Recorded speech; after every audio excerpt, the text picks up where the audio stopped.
So Coruscant is one of the most populous planets within the Star Wars galaxy, and that makes sense as it sits at the junction of several large galactic trade routes. And because of its large population and central position, it often serves as the seat of galactic political power. So how exactly do you defend such a strategically crucial planet? Well, today we'll take a look at that. I'm Colin, and this is Sci-Fi Deep Dive.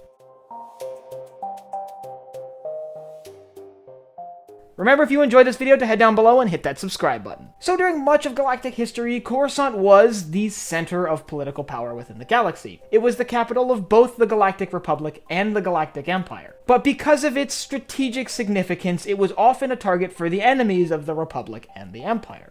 So both factions went to great lengths to protect this world. Today we'll take a look at the fleets and orbital defenses in position around these worlds, mostly in canon, but we'll talk a little bit about them in Legends. So let's start with the Republic. Now, during most of the Republic's existence, there wasn't really a credible threat to Coruscant.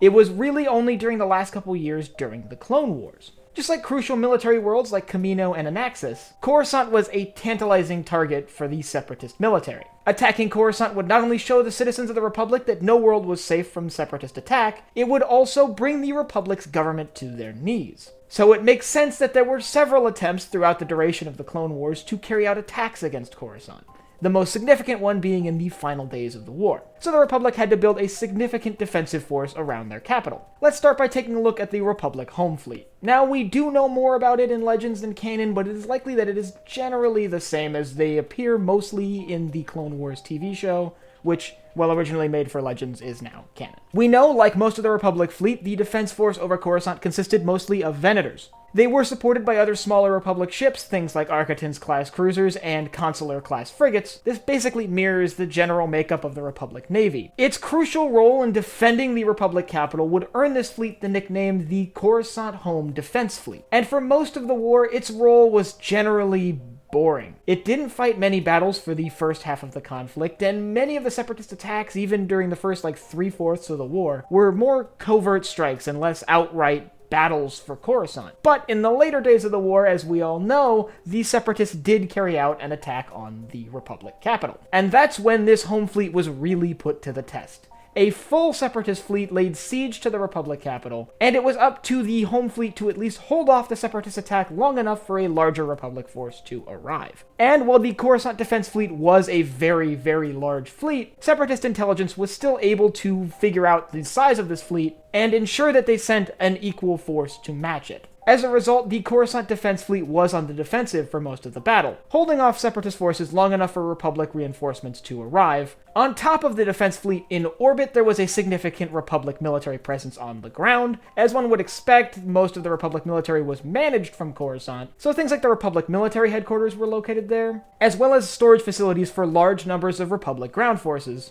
and a large number of clone troopers who mostly were on leave at the time. Now, as we know, the Republic forces were able to repel the Separatist attack, and shortly after that, the Clone Wars ended. And with the end of the Clone Wars, a new galactic government rose to power, the Galactic Empire, which was, like the Republic, based on Coruscant. It's unsurprising that the Imperial military also valued the strategic significance of their capital. And it's also unsurprising that the Coruscant defense fleet of the Galactic Empire was very similar to that of the Galactic Republic, ultimately using a force that was reflective of the Imperial Navy as a whole to defend their capital from orbit. This consisted primarily of Imperial-Class Star Destroyers, and in the early days at least some older Venator-Class Star Destroyers from the days of the Republic Navy. It didn't include nearly as many Arquitens-class light cruisers, as they were dispatched to less valued targets. In the later days of the Galactic Empire, the Imperial Defense Fleet would get a significant asset though, with the construction of the Executor-class dreadnoughts. One of them was obviously tasked with the defense of the Imperial capital. So now, above the Imperial capital, we have a fleet much like the Imperial fleet that was present during the Battle of Endor.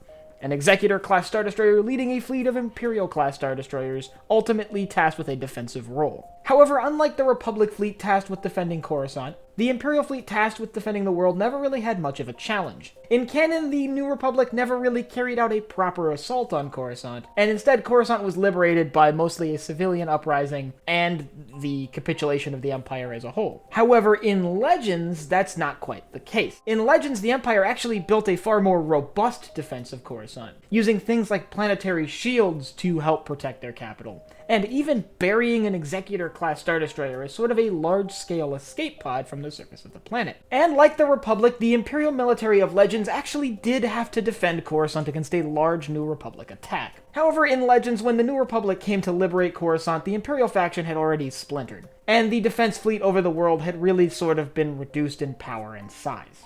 But, as I mentioned at the start of this video, much of the Republic's defense fleet over Coruscant, which is the one that we see on screen in battle over the capital, was made of Venator-Class Star Destroyers, and I have an entire video on the history and design of that vessel, and I'll leave a link up here if you want to check that out. And I want you to let me know down in the comments what you think the perfect defense fleet for a galactic capital is. Do you like the Imperial fleet of massive capital ships like Dreadnoughts and Imperial-Class Star Destroyers? Or do you prefer the more varied fleet that the Republic was using, including Venators, Architans, and Consulars? And last but not least, if you enjoyed this video, head down below, hit the like button, the subscribe button, and the bell icon so you get notified when I upload new videos. So for Sci-Fi Deep Dive, I'm Colin, and I will see you next time.